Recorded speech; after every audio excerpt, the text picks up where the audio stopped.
حبيبنا وسفينا ومولانا محمد صلى الله عليه وسلم جده الشرفين يا رب جده الشرفين يا رب وكرما وتسما ورحمة ومحبة وبرا وسلم ورضي الله تبارك وتعالى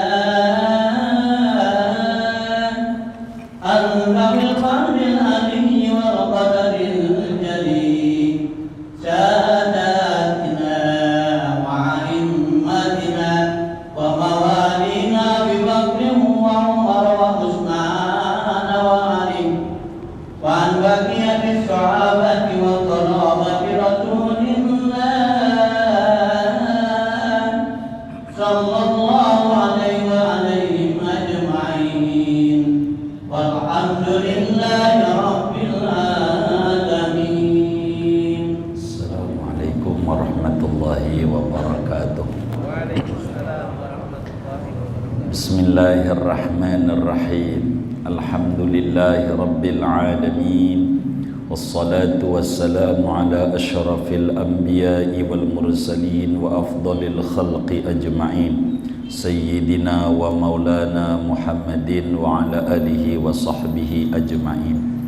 Halaman 13.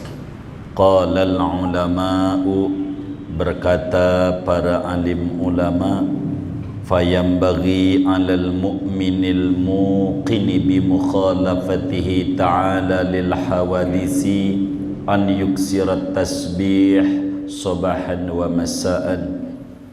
Maka siogianya atas mukmin yang yakin dengan sifat mukhalafah lil hawadisinya Allah Ta'ala, oleh bahwa ia memperbanyak membaca tasbih pada pagi dan petang hari, bikauli dengan ucapan subhanallah wa bihamdihi subhanallahil azim.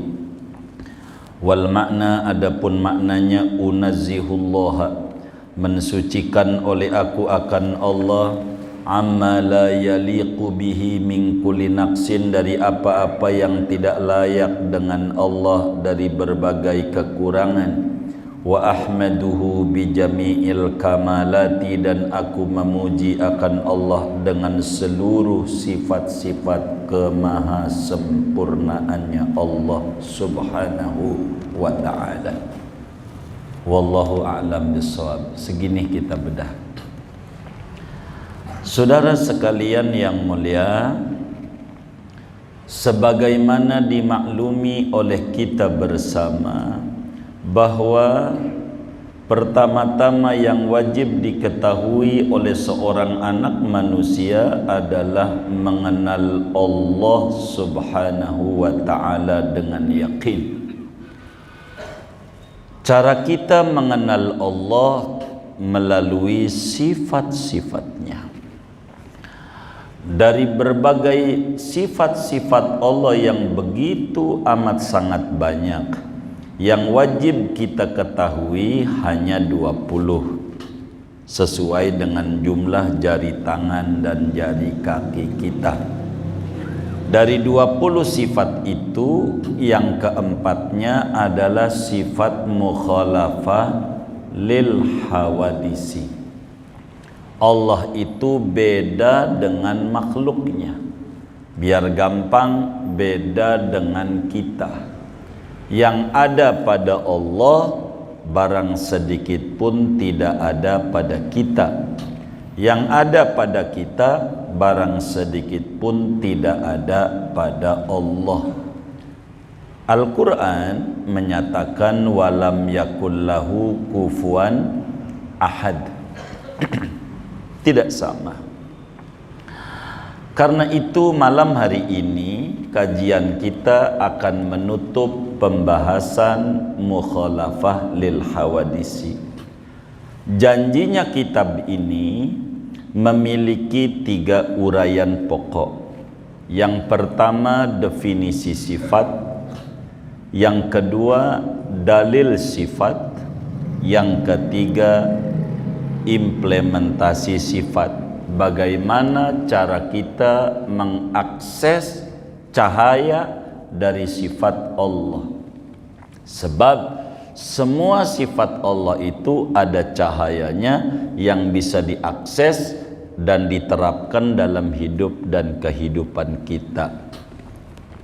Di sini dijelaskan, qala ulama, para alim ulama telah berkata, fayambaghi 'alal mu'min al-muqini bi mukhalafatihi ta'ala lil hawadithi an yuksirat tasbiha sabahan wa masa'an. Bila kita telah paham bahwa Allah itu beda dengan kita, apanya saja seluruhnya beda. Walaupun kita kurang ibadah, Allah tetap memberi kita rezeki. Walaupun kita kurang sujud sama Allah, oksigen gratis kalau beli berapa. Walaupun kita kurang di dalam pengabdian kepada Allah, darah kita masih mengalir normal. Kalau cuci darah kayak orang-orang wal'iyadzubillah seminggu 2 kali, berapa duitnya, berapa capeknya. Ini bagaimana ini? Semua nikmat yang begitu banyak, itulah karena Allah itu sifatnya mukhalafah lil hawadisi. Beda Allah dengan kita, tidak sama dengan kita. Karena Allah tidak sama dengan kita, coba perhatikan, walaupun kita tidur tidak baca doa, tidak minta selamat, tapi tetap saja telinga kita yang terbuka tuh semut nggak masuk. Siapa tuh yang jagain? Mulut kita nganga, kecoa nggak masuk. Siapa yang jagain? Apakah itu bukan nikmat dari Allah? Coba kalau sampai itu masuk di kuping tuh semut, nggak usah banyak-banyak, 10 aja. Biar kata jagoan nangis. Tuh jagoan, apalagi bukan jagoan. Coba tuh, nikmat banyak yang Allah berikan nama kita. Maka ketika kita paham Allah tuh beda dengan kita, maka hendaklah kita banyak-banyak memanjatkan puja puji syukur kepada Allah Subhanahu wa ta'ala atas berbedanya Allah dengan kita. Coba saudara, dulu ada orang lagi susahnya main ke rumah kita. Waktu susah, ngeteh, makan kacang, nasi uduk, semur jengkol, pokoknya apa aja main di rumah kita. Lagi susah. Sekarang dia maju usahanya. Kita panggil, Boro bagi duit, panggil kagak nengok. Panggil aja, bang, kagak, pura-pura nggak kenal. Sekarang dia susah lagi gara-gara COVID. Susah main ke rumah kita, kelihatan dari dalam dari kaca. Kira-kira dibukain pintu apa kagak? Bukain pintu apa kagak? Bukain pintu apa kagak? Kagak. Kenapa? Kenapa? Iya, jengkelin. Dulu waktu nyalon dewan, ya Allah ngakulah lu setangklean. Dari engkong kita namanya buyut kebon, ya zaman dulu sebut-sebut asal nama aja. Itu satu sekolah lah, satu alma mater. Udah jadi dewan, ya Allah, Boro bagi duit, dipanggil kagak nengok. Sekarang nyalon dewan lagi, kira-kira kita pilih kagak? Lah kagak. Allah beda dengan kita. Dulu waktu susah, ya Allah, nangis-nangis sama Allah. Dagang lagi jatuh, sampai keluar batang lah didatengin. Nangis, baca Yasin, apa aja dah. Di mana-mana, mana kiai kita datengin, kiai doain, kiai. Begitu, macam-macam. Udah hasil, ya Allah, mainnya ke Bali, ke puncak. Tuh hilang tuh kiai-kiai itu, kagak ada. Ya Allah, sekarang susah lagi, deketin lagi Allah. Allah nggak kata, lu kemarin kemana? Enggak. Gitu. Begitu dulu sakit, kasih sehat ya Allah biar ke masjid. Pas sudah sehat mau lewat lagi al-ma'ruf, lewat lagi.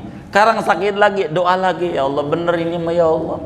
Kalau sehat nih saya ke masjid. Begitu ini bagaimana? Tetap kata Allah, emang aku ini beda dengan makhluk. Beda. Maka orang yang paham pada bagian ini, dia lebih banyak membaca tasbih. Subhanallah wa bihamdihi, subhanallahil azim, subhanallah wa bihamdihi, subhanallahil azim. Bahkan di saat sujud, di mana paling dekatnya hamba dengan Allah kala sujud, wasjud waqtarib, sujudlah anda, dekatlah anda dengan Tuhan. Apa yang dibaca saat sujud? Tasbih. Subhana rabbiyal a'la wa bihamdihi. Maha suci Allah, Tuhanku yang maha luhur. Saya merendah. Jidat yang dibangga-banggain wajah kudu ditempelin di tanah juga rendah. Mana mulianya? Tanah ditempelin, anggota paling mulianya rendah. Nggak ada layak untuk disombongkan. Isinya kotoran mua, sabanari kotoran, kencing kotoran, darah kotor, belek kotor, ingus kotor, iler kotor, muanya kotor. Mana yang kita layak sombongkan? Nggak ada. Yang suci hanya Allah. Semua makhluk kotor. Dekati yang suci dengan cara an yuksirat tasbih, banyak-banyak memanjatkan puja, puji, bertasbih, bertakdis, bertahmid kepada Allah Subhanahu wa ta'ala dengan ucapan subhanallah wa bihamdihi, subhanallahil azim. Bahkan Imamul Bukhari, seorang imamul hadis, imamul muhaddisin, rajanya daripada pakar-pakar hadis, daripada hadis Sahih Bukhari kurang lebih hampir 10.000 Sahih Bukhari. Hadis terakhir yang beliau tulis pada akhirnya adalah bagaimana memanjatkan pujian kepada Allah. Kata beliau, qala Rasulullah sallallahu alaihi wasallam, kalimatani habibatani lirrahman, khafifatani 'alal lisan, saqilatani fil mizan, subhanallah wa bihamdihi, subhanallahil azim. Ada dua kalimat sangat dicintai oleh Allah. Siapa aja yang baca ini banyak, Allah demen sama dia. Khafifatani 'alal lisan, ringan di lidah, enggak ribet bacanya, bentar. Tapi di timbangan amal di akhirat, subhanallah, beratnya luar biasa. Ringan dibaca, tapi berat dinilai. Ringan dibaca, nilainya masya Allah. Apa itu? Subhanallah wa bihamdihi, subhanallahil azim. Apa sih artinya subhanallah? Subhanallah itu maha suci Allah dari berbagai kekurangan. Allah enggak adil, Allah pelit, enggak ada. Biar kata kita susah enggak ibadah, minta sama Allah dikasih. Jangan takut, yang penting kuncinya yakin sama Allah. Yakin. Amalan enggak usah banyak. Amalan itu, amalan punya sebuku tebel banget. Mana ketemu kiai minta ijazah mulu, ijazah. Dibaca juga ora. Ada nggak yang kayak begitu tuh? Ya Allah, mau ngapain? Amalan atu, yakin nih, kelar urusan. Nggak perlu banyak amalan. Atu, buat apa amalan banyak-banyak? Dibaca kagak. Atu aja. Begitu, atu aja. Tasbih. Betapa ada sahabat ngalamin kesusahan hidup, datang kepada Habibuna Muhammad sallallahu alaihi wasallam. Siapa yang mengadakan hubungan sama Nabi, beres urusan. Kata Nabi, kenapa kelihatannya kamu mukanya nampaknya kusut, rambut dekil, kumel, nampak kayak sufi, sulit finansial. Begitu, sufi jangan dicatat. Begitu. Kok kusut? Kata dia, Nabi heran dah, kayaknya duit itu sama gue musuhan. Ini bahasa kasar aja biar gampang nerjemah hadis. Musuhan, inad dunya qad adbarat nih. Dunia lari sama saya. Kata Nabi, ente enggak baca tasbih malaikat? Baca dong. Kapan Nabi? Pagi-pagi. Sebelum sholat subuh kalau bisa. Subhanallah bihamdihi subhanallahil azim astaghfirullah. Baca 100. Enggak lama. Melejit lagi usahanya. Keren. Pakai unta bagus ya, sekarang mau pakai mobil bagus, Fortuner. Begitu. Itu begitu. Kalau kita nggak bisa, keyakinan itu yang penting. Tasbih, 2 kalimat amat dicintai oleh Allah, ringan di lidah, namun luar biasa memberatkan timbangan amal kebajikan, yaitu subhanallah wa bihamdihi subhanallahil azim. Ini bacaan tasbih ini kalau kita pengen tahu ganjarannya, sekali baca 124.000 ganjaran. Sekali baca. Sekali. Ladiratibul haddad. Pada zikir ketiga tasbih, kursi Quran dan itu masuk. La ilaha illallah syarikalah, subhanallah alhamdulillah wallahu akbar. Ketiganya subhanallah bihamdi subhanallahil azim. 3 kali. Lagi sekali 124.000 ganjaran. Ini yang memberatkan timbangan. Kalau sampai 3 kali, apa enggak 372.000? Itu tasbih. Kenapa? Karena sebuah pengakuan. Kalau kita baca subhanallah bihamdi subhanallahil azim, seakan-akan kita bilang, iya Tuhan, saya ini makhluk yang kurang, Engkau yang sempurna. Saya makhluk lemah, Engkau yang kuat. Saya makhluk susah, Engkau yang maha kaya. Begitulah dengan zikir-zikir seperti ini, saudara.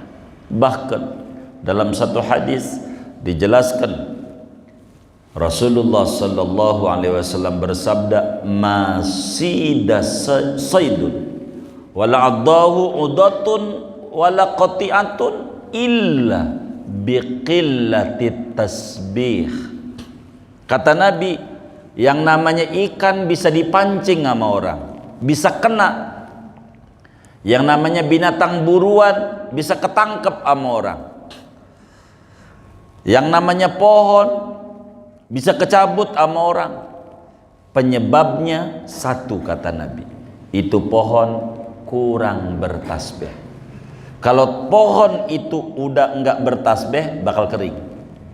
Yang pohon-pohonan kering tuh, itu maknanya pohon itu tasbihnya sama Allah kurang. Begitu. Maka bila kemudian saudara-saudara ini kantongnya kering, itu kurang bertasbih. Kalau mau jujur, yang bikin puyeng tuh di pala bukan darah rendah, bukan, tapi dana rendah. Bener nggak? Tuh, itu yang bikin puyeng. Nih ngobiak kagak ada yang gul nih, ya Allah. Covid sampai kapan Covidmu disalahin? Begitu kagak gul-gul. Ya Allah, ini nih yang bikin puyeng, bukan darah rendah, tapi apa? Hah? Apaan? Dana rendah. Nah, bagaimana biar enggak dana rendah? Tasbih. Antara sholat qobliyah subuh atau sholat sunnah subuh, sunnah fajar namanya, sama sholat subuh, baca tasbih 100. Subhanallah bihamdihi subhanallahil azim astaghfirullah. Subhanallah bihamdihi subhanallah astaghfirullah. Enggak keburu karena komatnya bentar. Habis sholat subuh enggak apa-apa. 100. Jangan tinggal. Jangan putus tuh 40 hari. Jangan sampai putus ulang. Terus saja. Sebab sahabat Nabi diajarin begitu. Ya Allah, tokonya di mana-mana. Begitulah hidup. Kita orang ini demennya, pengennya panen tapi nanem ogah. Ini penyakit. Pengennya dikasih kesuburan, zikir kurang mau. Puji Allah.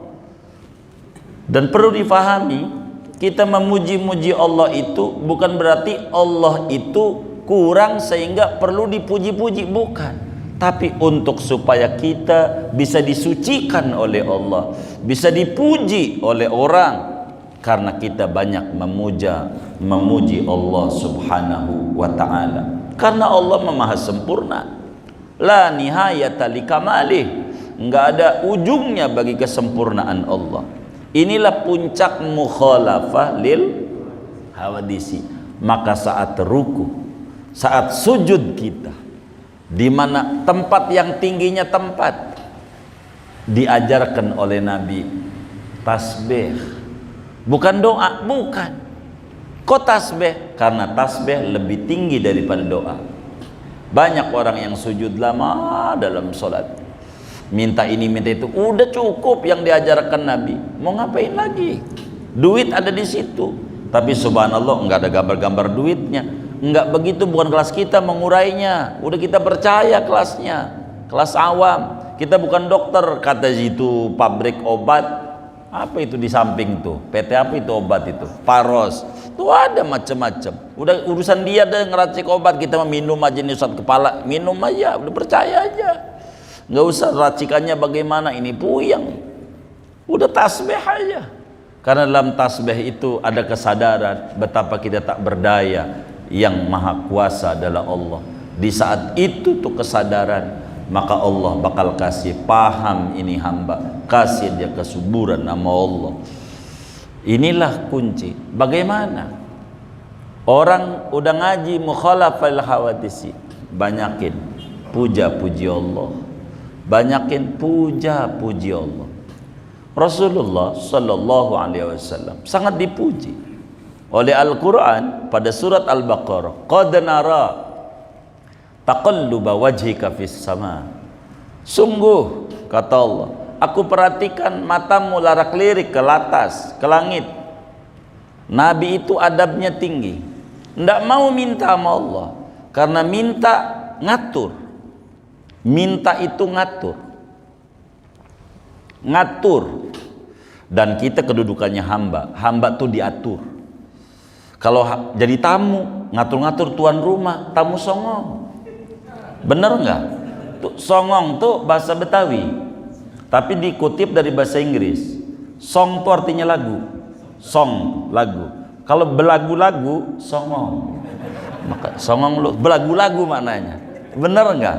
Ini orang Betawi itu bahasa Inggris saya, ya gitu. Songong lu, begitu katanya. Nah, gitu. Ini saudara, Nabi tidak mau ngatur Allah, ndak. Dia muji aja, tapi hatinya pengen arah kiblat dirubah dari Baitul Maqdis ke Ka'bah. Akhirnya dirubah oleh Allah. Makanya kata kitab Hikam, Ibnu Athaillah Sakandari bilang, masya'nu wujudat talab, wa inna masya'nu an turzaqa husnal adab. Bukan kedudukan yang tinggi bila kita merintih meminta-minta sama Allah. Sesungguhnya kedudukan yang tinggi bila kita dianugerahi husnul adab, akhlak yang baik. Puji aja Allah, ntar juga dikasih. Rumusnya begini, kita punya teman dua, yang satu tukang minta mulu, dikit-dikit minta. Kemarin minta ngajuin kurban, sekarang ngajuin santunan yatim muharaman. Bentar lagi minta maulid, bentar lagi minta rajaban, minta Ramadan, habis itu halal bihalal. Lu ada, kata dia minta. Yang satu nggak pernah minta, datang lagi muji, ya Allah abang mah baik banget. Orang lain aja yang nggak kenal dibagi, apalagi temen. Muji mulu. Yang satu minta, yang satu muji. Kira-kira yang paling kita demen banget, yang minta apa yang muji? Tuh kita aja begitu. Tuh kita. Makanya dalam hadis qudsi Allah jelaskan, man syaghalahu dzikri an mas'alati a'taituhu afdhala ma u'tis sa'ilin. Siapa yang sibuk bertasbih, bertahmid, memuja-muji Allah, enggak keburu minta-minta sama Allah, maka kata Allah, akan aku beri lebih banyak, lebih baik, lebih cakep dibanding yang tukang minta-minta. Maka saat sujud, dikala kita dekatnya dengan Allah, bertasbih, mana mintanya? Karena dalam muji ada minta, dalam muji dengan cara yang cakap. Itu begitu, saudara.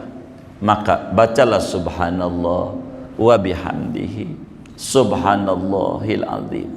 Begitu. Subhanallah, maha suci Allah dari berbagai kekurangan. Wa bihamdihi, maha terpuji Allah dengan segala sifat kesempurnaan. Maknanya, aku kurang Tuhan, beri kesempurnaan. Aku kurang harta, beri harta ya Rabb. Jangan malu-malu sama Allah, minta apa aja sama Allah. Jangan dunia. Orang hidup di dunia, minta dunia, nggak apa-apa sama Allah. Nabi Sulaiman dikasih karena buat bekal untuk ibadah.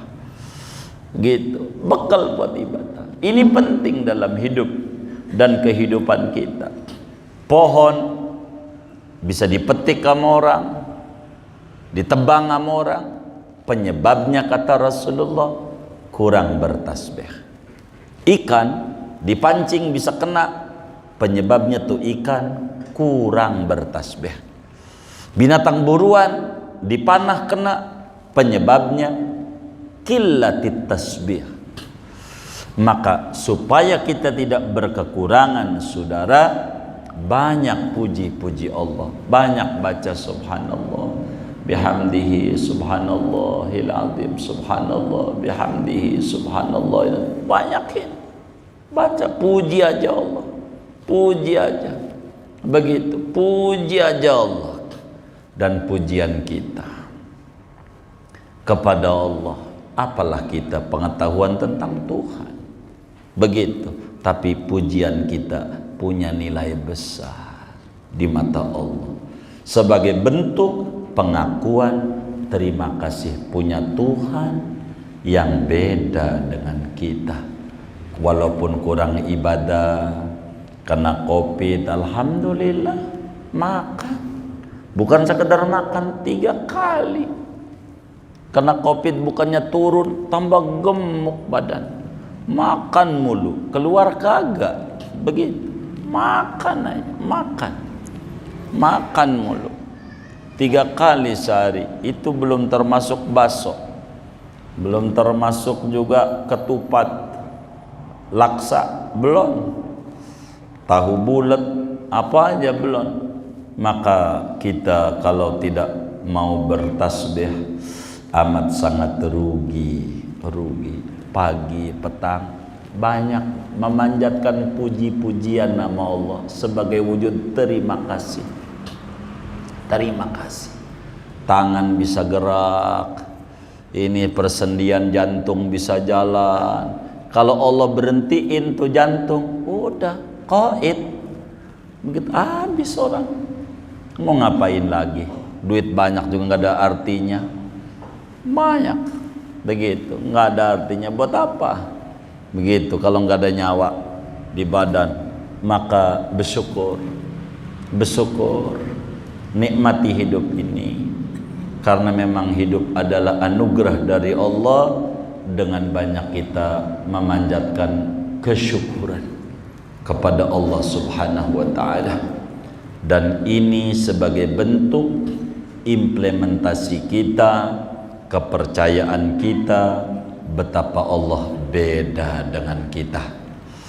Beda dengan kita. Kita butuh anak, Allah lam yalid. Kita butuh orang tua, lam yulad, lam yulad. Kita butuh segalanya, butuh mobil, butuh uang, butuh ini, butuh itu. Handphone ketinggalan aja stres, takut diintip bininya, ada nomor-nomor rahasia masalahnya. Begitu. Ya Allah, itu handphone, tapi enggak takut kehilangan Allah. Enggak usah takut. Bila Anda punya masalah besar dalam hidup, keuangan Anda tidak stabil, bikin stres, enggak usah panik, enggak usah stres, balik kepada Allah. Balik kepada Allah. Anda kurang memanjatkan puji-pujian nama Allah. Anda kurang banyak bertasbih sama Allah. Makanya ada tersendat. Kalau kurang tersendat, begitu.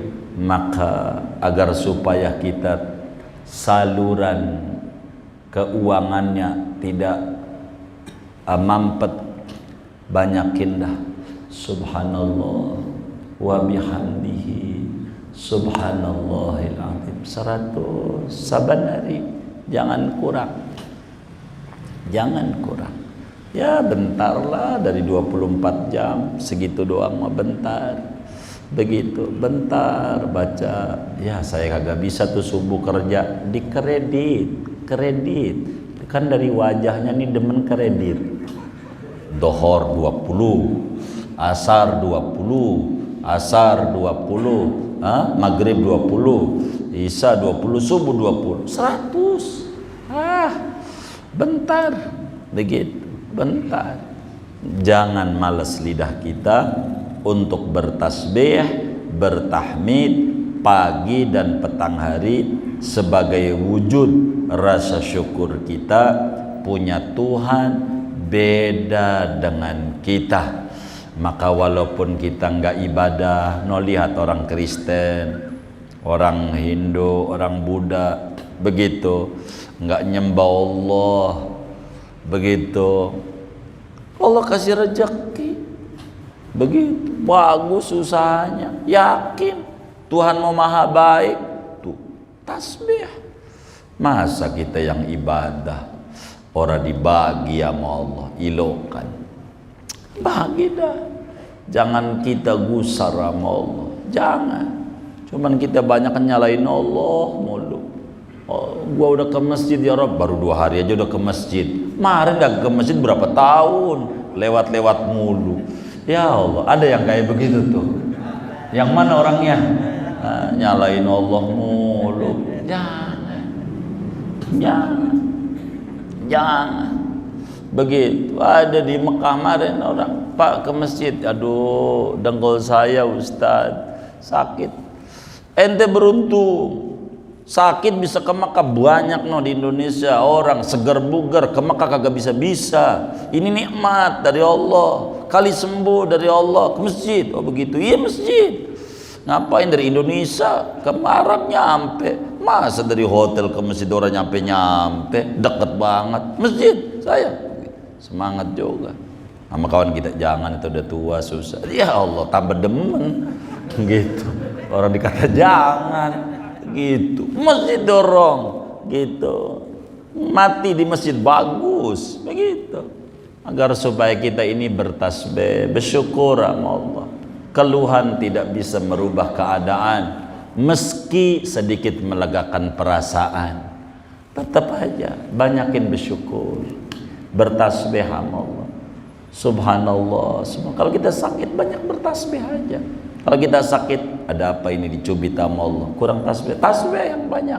Jangan langsung ke dokter, jangan, tasbih. Itu merajin banget, saban hari ngecek gula lagi, saban hari ngecek darah. Ngapain? Kita akhirnya teracunin nama begitu. Pasrah sama Allah, tasbih yang banyakin. Cek tasbih, baru berapa? Ya Allah baru 15. Terusin zikirnya, begitu. Ini yang paling penting supaya kita sehat. Kalau kita ngeluh mulu, mainlah ke rumah sakit. Lihat tuh orang banyak yang susah berzikir. Ya Allah, tuh banyak. Masa kita yang sehat nggak mau zikir sama Allah, isinya ngeluh, ngerumpi, kongko yang enggak lah, nggak ada faedahnya. Buat apa? Ngerugi kita. Banyakin bertasbih. Bahkan Imamul Haddad ngajarin rahasia keluasan rezeki yang masya Allah dahsyatnya luar biasa. Kita tuh disuruh kalau kita benar-benar serius, benar-benar bukan sekedar darah rendah, dananya terendah banget, udah susah banget kita, Tu baca tu la ilaha illallah syarikalah lahul mulku wa lahul hamdu yuhyi wa yumit wa huwa ala kulli syai'in qadir. 100 kalau baca ratib tu. Subhanallah, alhamdulillah, wa la ilaha illallah, wallahu akbar. 100. Subhanallah bihamdihi subhanallahil azim. 100. Rabbana ighfir lana wa tub alaina innaka antat tawwabur rahim. 100. Terus Allahumma shalli ala Muhammad, Allahumma shalli alaihi wasallam. 100. Yang lain 33. Lihat aja. Begitulah. Untuk apa kita muji-muji sama Allah? Lihat ratib ibadat. Pertamanya pujian. Baca Quran dulu, ayat kursi, amanah Rasulullah, Quran, lalu la ilaha illallah syarikalah, pujian. Subhanallah itu pujian. Habis pujian subhanallah bihamdihi pujian. Rabbana ighfir lana, habis muji minta ampun sama Allah. Habis itu baca sholawat sama Nabi. Muji semuanya. Baru a'udzu bikalimat. Begitulah hidup. Baru dikasih. Jangan ujuk-ujuk, bagi duit, jangan. Ya Allah kayaknya udah tanggal muda ini bagus ini. Kayaknya dengar-dengar habis naik golongan ini. Dekat pegawaiannya begitu. Selamatlah uang denger kan cakep Nah, itu kalau dipuji-puji itu ntar dibagi. Jangan ujuk-ujuk minta aja, jangan. Maka memuji ini akan mendatangkan dibagi oleh Allah. Karena itu kata ulama, fayambagi 'alal mu'min al-muqin bi mukhalafati ta'ala an yuksirat tasbih sabahan wa masa'an. Banyakin bertasbih. Banyakin bertasbih, banyakin bertasbih. Terima kasih. Andai Allah enggak bagi duit sama kita, andai Allah enggak bagi sehat sama kita, cukup bagi hidup aja. Hidup cukup, dalil Allah baik sama kita. Hidup doang. Gitu. Apalagi kita dibagi segalanya. Ada segalanya. Jangan susah bikin sendiri. Mesti banyak hidup, mau ngapain? Kita enggak sesusah-susah kayak orang banget. Jangan banyak mengeluh. Begitu, jangan banyak mengeluh. Ngeluh juga orang cuma dengerin doang, bantu juga kagak. Buat apaan? Banyak muji aja sama Allah. Gitu. Nih disimpruk nih, wali gedenya wali. Gitu, layak jadi pahlawan tuh. Gurunya Husni Tamrin. Tuh, Ki Abdullah Arfan. Makamnya di Masjid As-Sa'adah depannya. Tuh wali gedenya wali. Orang lulusan Jamiatul Khair nggak ada kecuali ngaji sama beliau. Ki Abdullah Arfan. Nih simpruk, wali gede wali. Gitu, dekat aja kadang kagak nyampe-nyampe begitu. Paranin. Gitu, wali diparanin, wali kampungnya banyak wali ada depannya itu, makamnya depannya, dulunya kan kali depannya makam ya Abdullah Arfan itu wali gede begitu. Tasbih aja, baca tasbih aja, minta sama wali, bukan minta sama Allah. Deket orang mulia biar dibagi begitu. Karena min mawatinil ijabah ad-du'a inda dhara'ihis shalihin. Di antara tempat mustajabnya doa, kita minta sama Allah di samping makam orang-orang soleh. Itu mustajab. Orang dulu kayak begitu. Dan ini hal yang paling penting. Singkatnya, kalau kita yakin, seyakin-yakinnya bahwa Allah bersifat mukhalafil hawadisi, wis banyakin muji-muji Allah aja. Banyakin muji-muji Allah aja. Karena dari situ akan mendatangkan limpahan barakah yang sangat luar biasa dari Allah Subhanahu wa taala. Rasulullah sallallahu alaihi wa alihi wasallam dalam hadis riwayat Imam At-Tabarani yang disampaikan oleh Imam Abu Umamah Al-Bahili, kata Nabi, siapa orang mau sedekah duit malas banget, mau sedekah duit, mau ibadah malam enggak kuat, mau puasa enggak kuat, mau perang lawan musuh enggak kuat, udah banyakin tasbih aja. Subhanallah bihamdihi subhanallahil azim. Dari situ Allah bakal beri kita limpahan barokah yang luar biasa. Luar biasa bertasbih. Dan mudah-mudahan lidah ini selama kita masih hidup paling tidak untuk ngapusin omongan yang tidak bermanfaat, banyak-banyak bertasbih, memuji Allah Subhanahu wa taala. Allahumma wafiqna, mudah-mudahan Allah berikan taufik kepada kita bersama untuk banyak memuji Allah Subhanahu wa taala. Amin ya rabbal alamin. segini aja. Ada yang ditanya mungkin kajian kita malam hari ini atau di luarnya sebelum doa dipersiapkan baik apa?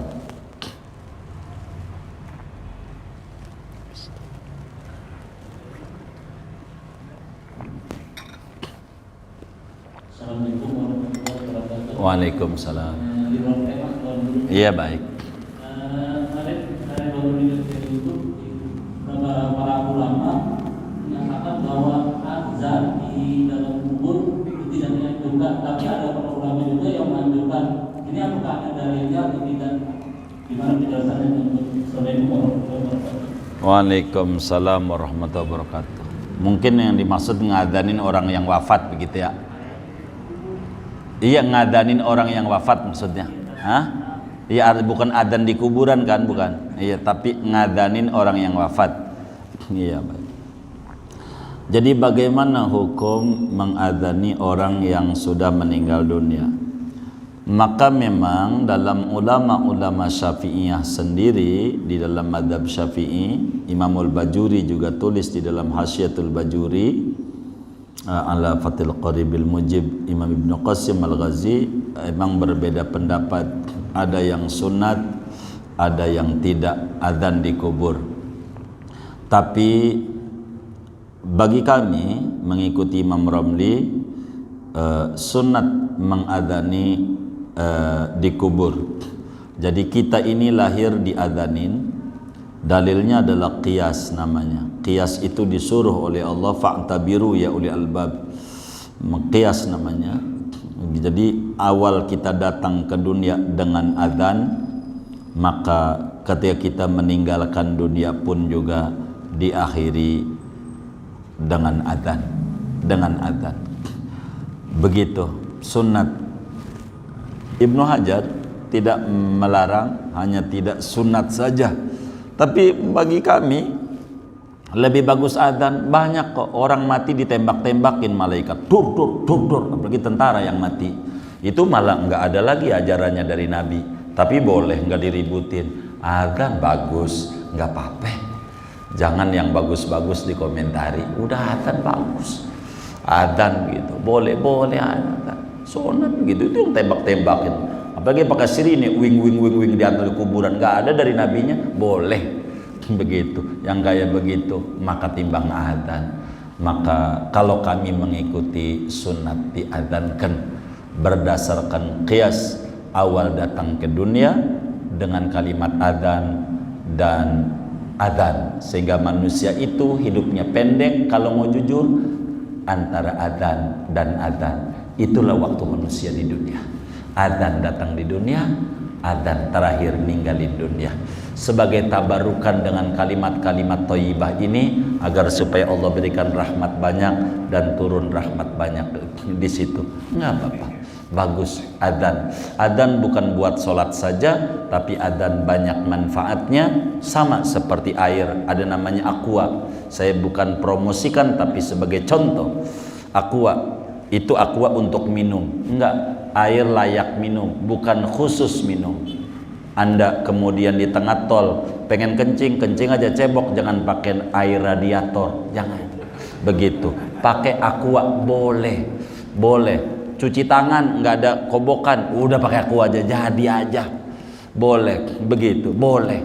Maka adzan begitu. Bukan buat sholat saja, bayi lahir diadzankan, orang mau bepergian mulia diadzankan, ada angin ribut, puting beliung diadzankan, ada banyak ajarannya. Termasuk juga orang yang dikubur diadzankan. Andai orang nggak mau diadzanin, nggak usah marah-marah, biasa saja. Jadi adzan ini mendatangkan rahmat banyak, mendatangkan ampunan banyak bagi si mayit. Kalau ada kemudian orang meninggal, nggak usah keluarga aneh, nggak usah diazanin, talkinin, ya nggak apa-apa. Barangkali dia udah paham bahwa mayitnya dia ini ganjarannya udah berlebih, lagi pengen kurangi gitu. Kalau kita merasa ganjaran masih kurang, rahmat masih kurang, ampunan masih kurang banyak dari Allah, adzanin aja, nggak apa-apa. Kurang lebih demikian. Wallahu a'lam. Ya baik. Waalaikumsalam.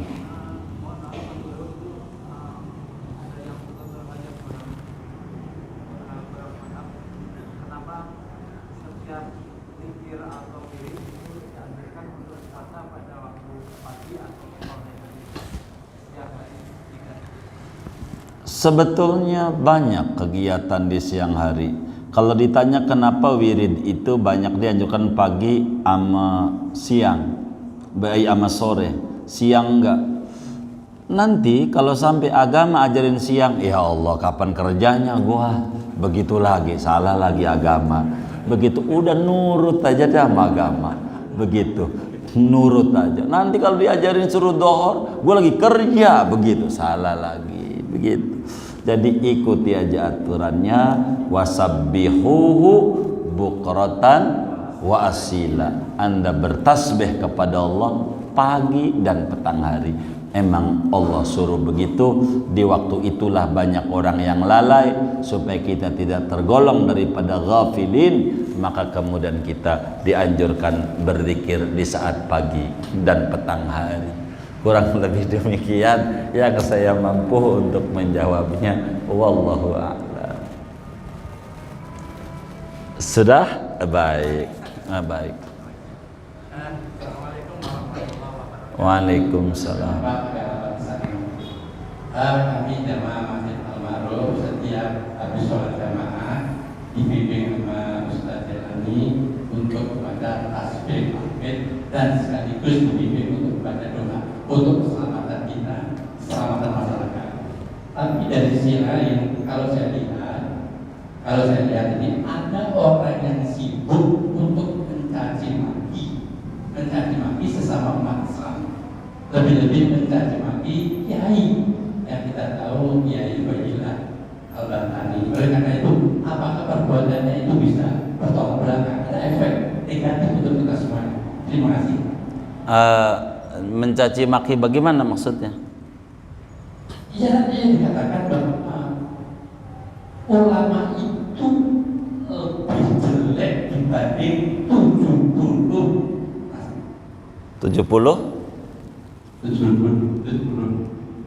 Maaf saya bilang Habib Nasab, karena ada di tweet seperti itu kan menjadi maki. Itu saya rasa. Kemudian ilmu itu lebih rendah, lebih tinggi daripada Habib yang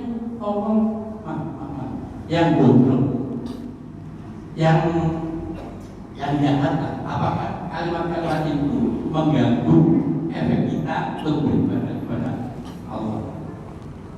Kan kita tahu Ustaz yang namanya, ya mohon maaf, di sana itu justru mengatakan bahwa ilmu itu lebih rendah dibanding dengan yang nasab. Walaupun nasab itu orangnya goblok itu, yang kakinya hubungan itu lebih mulia daripada ilmu. Itu menurut saya itu bertolak belakang dengan kita dengar dari kiai. Oleh karena itu, apakah yang demikian itu ada efek kepada kita yang selalu zikir, tahlil, yang selalu dibimbing oleh imam-imam sholat kita, masjid kita? Terima kasih. Sebetulnya kalau ini isinya keluhan ya, beda kasus. Jadi yang zikir siapa, yang nyela siapa? Kecuali yang nyela itu yang zikir. Kan dia zikir, gimana mau nyelanya? Kan dia zikir subhanallah, subhanallah. Kan gak bisa untuk nyela. Jadi barangkali ini orang nyela nih bagaimana, ini orang zikir bagaimana. Jadi saya ini agar supaya lebih mudah untuk menjelaskannya, jadi jangan dihubungkan dengan zikir barangkali. Bagaimana hukumnya mencela kiai begitu, itu yang paling enak kayak begitu barangkali. Jangan ditarik-tarik ke zikir, sayanya bingung kalau ditarik ke zikir. Artinya apakah yang mencela nih menurut Bapak ini tukang zikir maksudnya? Begitu maksud Bapak atau bagaimana?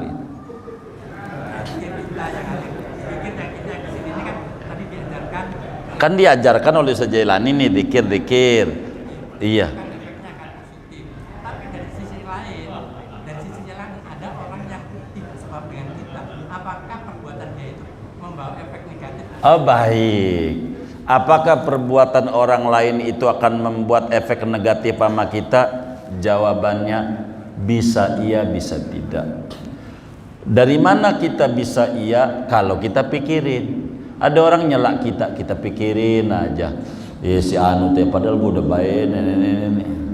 Itu enakan dia, habis nyela dia tidur ngorok, kita meremelek, ngefek, mikirin dia. Mendingan Bapak zikir aja, ikuti Ustaz Jailani. Saya aja ikut Syekh Abdul Qadir Jilani, apalagi Jailani dari Al-Ma'ruf, lebih diikuti aja. Udah jelas orangnya dah, begitu. Kalau ada pemilu, dia nyalon presiden kita pilih, jelas orangnya, bener nggak? Yang jelas-jelas saja. Jadi intinya gini, kalau di YouTube Bapak harus lebih banyak mengikuti kajian kayak model begini saja. Pesan saya, jangan ngikuti yang orang dibenturkan satu dengan yang lain. Habib dengan ulama dibenturkan. Orang dua-duanya mulia. Saya mau dongeng satu, biar kita bisa paham dan duduk pada materinya. Dulu ada ulama besar sahabat Nabi, namanya Mu'ad bin Jabal. Kalau tidak khilaf ya, takut sayanya khilaf, harus diintip lagi. Intinya sahabat besar, berjumpa dengan Sayyidina Abdullah bin Abbas. Ini ahlul bait, keluarga Nabi, sama-sama Bani Hashim, anak Abbas, makamnya di Taif. Maka Sayyidina Mu'ad bin Jabal ngelihat daripada Sayyidina Abdullah bin Abbas itu tuntun, dia punya kuda, dituntun.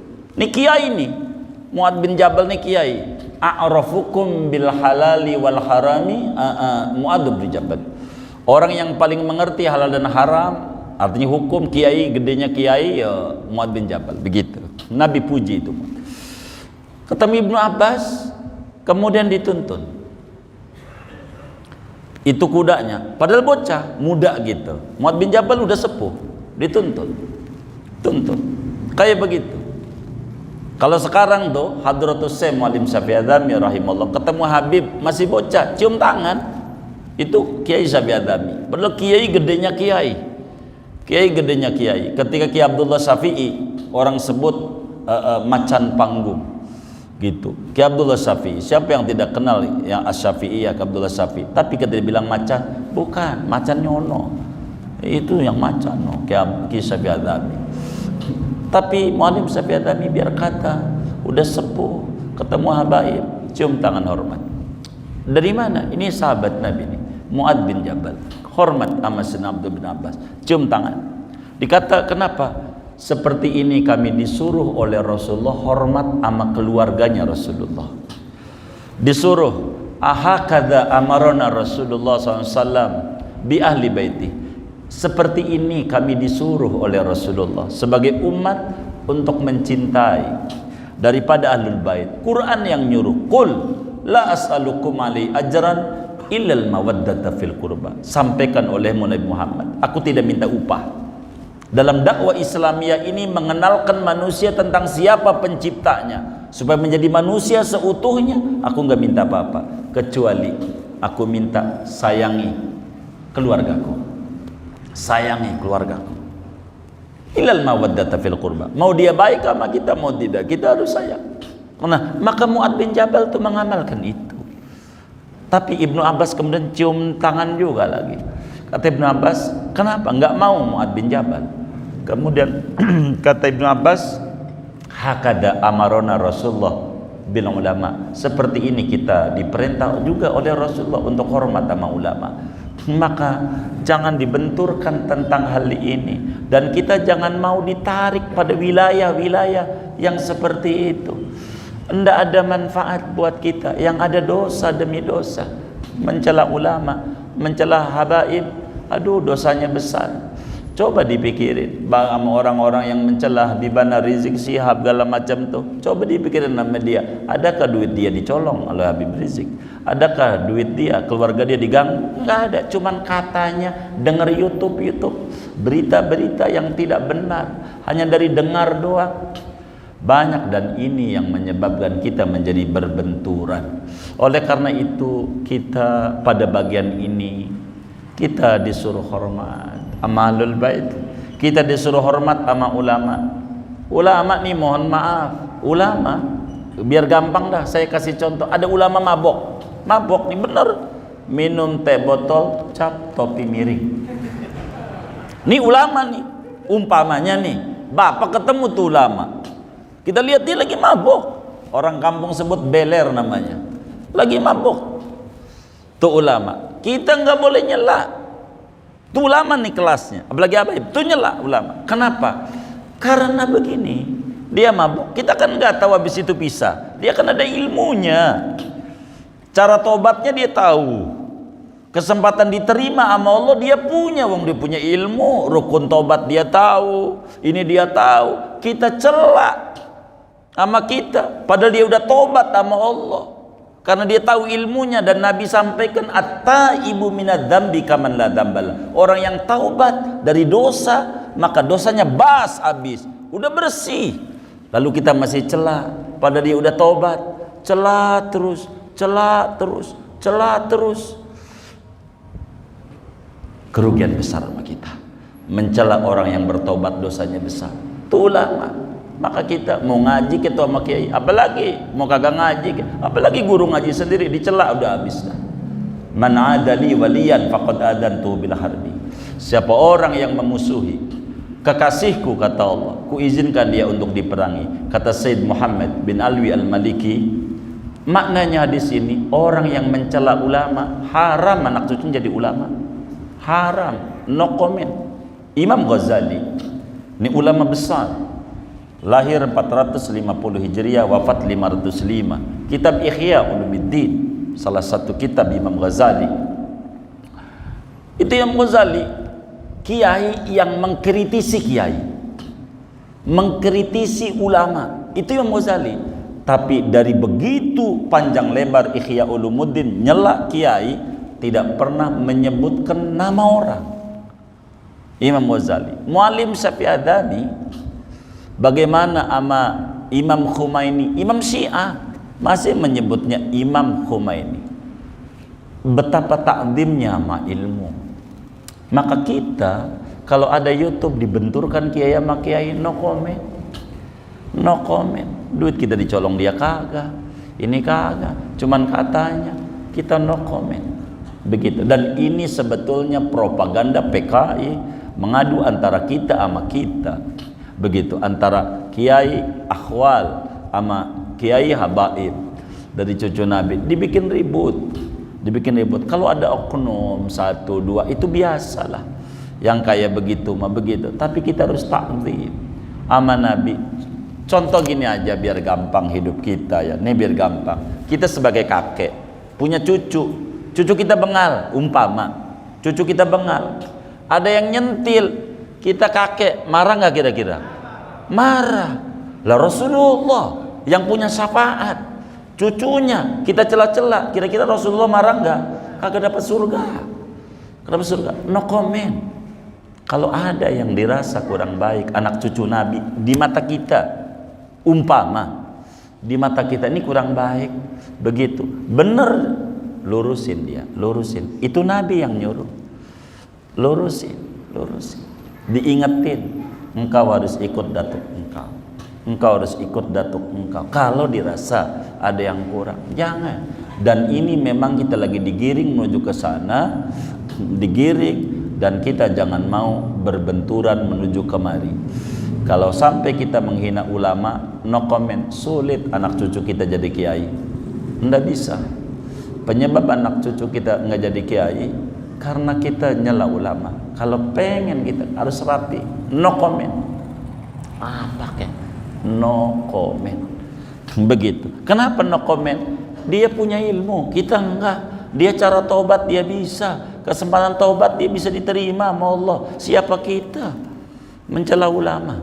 Ilmu kita dapatnya dari ulama. Kalau mencela ulama, maknanya mencela ilmu yang ada pada dadanya, dan itu ilmunya Allah, mencela Allah dan mencela agama Allah. Bahkan dalam mazhab Hanafi, Imam Ibnu Hajar Al-Haytami di dalam kitabnya Al-I'lam biqawati'il Islam, man ahana aliman faqad kafar. Siapa yang menghina, mencela, mencaci maki kiai, kafir detik itu juga. Begitu. Oleh karena itu, Imam Abdul Wahab Asy-Sya'rani, pengarang kitab Tambihul Mughtarrin, dalam kitab Al-Unhud wal Mawasiq, kata beliau, ukhida alaina al-ahdul ammu min Rasulillahi sallallahu alaihi wasallam an nubajjilal ulama wa an nu'azzimahum wa an nahtarimahum walau lam ya'malu bi ulumihim. Kita dengan ucapan asyhadu alla ilaha illallah wa asyhadu anna muhammadar rasulullah, kita mengikat sumpah setia sebagai pengikut Muhammad Rasulullah untuk mengagungkan ulama, untuk menghormati ulama, memuliakan ulama, sekalipun tu ulama kagak ngamalin ilmunya. Urusan ngamalin urusan dia. Jangan kita ikut-ikutan nyelak dia, dosa lagi. Dia kagak ngamalin, dosa dia. Jangan ikut-ikutan kita ikut dosa juga, pengen dibagi dosa dia sama kita. Jangan, rugi. Urusan dia kagak ngamalin, urusan dia. Begitu, serahin nama Allah, serahin nama Allah, serahin begitu sama Allah. Kenapa? Tidak sedikit kok, banyak kiai-kiai yang muncul tuh dulunya kecilnya Allah bengal ya itu orang tuh ya. Tuh Habib dulu kecilnya kita jitakin tuh, sekarang bisa ceramah kayak begitu ya. Tuh Habib tuh ya. Ilahin dia turunan. Gundu kalau ditaruh di turunan bagaimana gundu? Lang gelinding, dia turunan. Dan dijelaskan dalam mahfudot, al ilmu nurun. Lah kita naikun ya kan. Ya Allah, naikun. Naik, udah begitu males lagi. Maka kita orang ini hormat aja sama kiai. Pokoknya sama kiai no comment. Apa kayak? No comment sama kiai. Kalau kita terbawa oleh YouTube ataupun berita-berita simpang siur diadukan antara kita sama kita, aduh, sebuah kerugian. Dan ini adalah sebuah penyakit zaman dulu, kita demen diadu domba antara sini sama sini sama sini. Buat apaan hidup? Capek kita. Dan kita disuruh oleh Nabi, irhamu man fil ardi yarhamkum man fis sama. Sayangi yang di bumi. Atau orang kafir kita sayangi, kita doain dia biar dia dapat hidayah. Apalagi muslim. Maka yang terjadi keributan-keributan yang ada antara nasab dan ilmu, udah kita di situ tidak ada. Nasab kita darahnya bukan biru, merah lagi. Ilmu kita nggak ada, mau ngapain ikut-ikutan begitu? Dan kita mengaji aja tiap malam Jumat pada maghrib 2 minggu sekali, jangan ditinggal. Khususnya sama Maulid Bunyamin dah tuh. Allah jaga kesehatan beliau, Allah jaga kesehatan beliau. Ngajar di Al-Ma'ruf, ikuti aja tuh. Kita bihikam biar kita lempeng sama Allah, usul sama Allah. Ini yang paling enak. Capek kalau dibentur-benturin kayak begitu, ujungnya capek kita, capek. Jadi kita no comment kalau udah urusan-urusan begitu. Bukan kapasitas kita untuk menilai nasab dan ilmu. Kita mau urusannya ngaji aja dah. Begitu aja deh ya jawaban saya ya. Mohon maaf dan mohon maaf. Sebagai terakhir kita baca Fatihah. Ini ada infak dari hamba Allah, pahalanya untuk almarhum Bapak Yudi Sugiarto, dan ini juga dari hamba Allah, pahalanya untuk almarhum Haji almarhum orang tua kita Mbak Yai Nunung Marzuki. Mudah-mudahan infaknya para hamba Allah ini diterima oleh Allah, diganti berlipat-lipat ganda, diberikan rezeki yang luas, yang halal, yang barakah, disehatkan dohir batinnya, dan anak keturunan menjadi hamba-hamba Allah yang solehin dan solehat, disampaikan ganjaran pahalanya kepada almarhumah yang beliau-beliaunya dan semuanya kubur mereka menjadi rawdah min riyadil jannah. Allah bahagiakan di alam barzahnya, Allah muliakan di alam barzahnya, Allah senangi